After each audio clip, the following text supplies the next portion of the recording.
ప్రస్తుత ప్రపంచంలో మానవుడి జీవనశైలి మారుతోంది. ఆహారం, ఒత్తిడి, కాలుష్యం కారణంగా ఆరోగ్యం క్షీణిస్తోంది. దీంతో చిన్న వయసులోనే అత్యధిక శాతం మంది అనారోగ్యం బారిన పడుతున్నారు. మరీ ముఖ్యంగా క్యాన్సర్ బారిన పడుతున్నారు.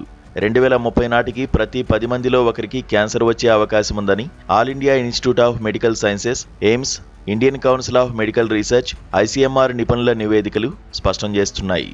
అలాగే ప్రతి 9 మంది భారతీయుల్లో ఒకరు తమ జీవితకాలంలో క్యాన్సర్ బారిన పడే ప్రమాదం ఉందని అవి వెల్లడిస్తున్నాయి. వృద్ధుల జనాభా పెరుగుదల, పర్యావరణ కాలుష్యం, జీవనశైలి ఒత్తిడి కారణంగా క్యాన్సర్ కేసులు వేగంగా పెరుగుతున్నాయి. తాజా వైద్య నివేదికల ప్రకారం 2023 నాటికి దేశంలో ఏటా 15.7 లక్షల నుంచి 20 లక్షల వరకు కొత్త క్యాన్సర్ కేసులు నమోదయ్యే అవకాశం ఉందని గణాంకాలతో సహా వివరిస్తున్నాయి. భారత్లో 70% పైగా క్యాన్సర్ కేసులు చివరి దశల్లో, అంటే 3వ లేదా 4వ దశలో నిర్ధారణ అవుతున్నాయని నివేదికలు పేర్కొన్నాయి. దీనివల్ల చికిత్స అందించడం కష్టమవుతుందని తెలిపాయి. పురుషుల్లో ఊపిరితిత్తులు, నోటి క్యాన్సర్ కేసులు అధికంగా ఉంటున్నాయి. మహిళల్లో రొమ్ము క్యాన్సర్, గర్భాశయ ముఖద్వార క్యాన్సర్, అండాశయ క్యాన్సర్ ఎక్కువగా కనిపిస్తున్నాయి. అయితే గతంలో క్యాన్సర్ను వృద్ధులకు వచ్చే వ్యాధిగా పరిగణించేవారు. కానీ ఎయిమ్స్లోని వైద్య నిపుణుల నివేదిక ప్రకారం పొగ తాగని వారు, ముఖ్యంగా యువకులు, మహిళలు దీని బారిన పడుతున్నారు.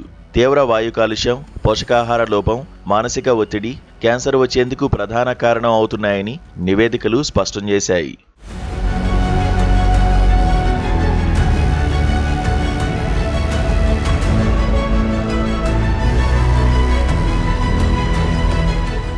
అయితే క్యాన్సర్ నివారణ మన చేతుల్లోనే ఉందని వైద్య నిపుణులు చెబుతున్నారు.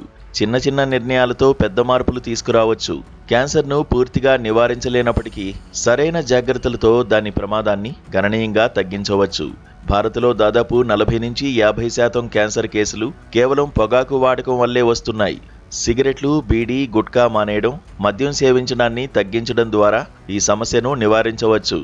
40 ఏళ్ల వయసు దాటిన మహిళలు ఏడాదికి ఒకసారి ఆరోగ్య పరీక్ష చేయించుకోవాలి.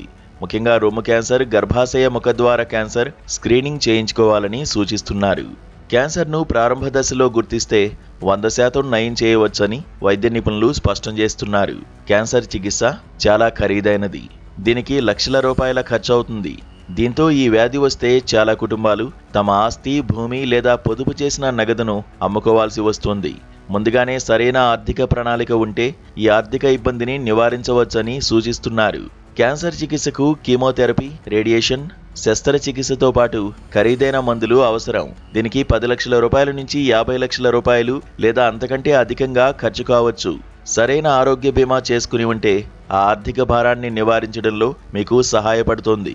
మీ ఆరోగ్య బీమా పాలసీకి క్రిటికల్ ఇల్నెస్ కవర్ లేదా ప్రత్యేక క్యాన్సర్ కేర్ ప్లాన్ను జోడించడం చాలా ముఖ్యమని అంటున్నారు. ఒకవేళ మీకు క్యాన్సర్ ఉన్నట్లు నిర్ధారణ అయితే పాలసీలోని మొత్తం సొమ్ము మీకు ఒకేసారి చెల్లించబడుతుంది. కాబట్టి క్యాన్సర్ నివారణ మన చేతుల్లోనే ఉందని, చిన్న మార్పులు కూడా పెద్ద మార్పును తీసుకురాగలవని వైద్య నిపుణులు చెబుతున్నారు. క్యాన్సర్ను పూర్తిగా నివారించలేకపోయినప్పటికీ సరైన జాగ్రత్తలతో దాని ప్రమాదాన్ని గణనీయంగా తగ్గించవచ్చని తెలిపారు.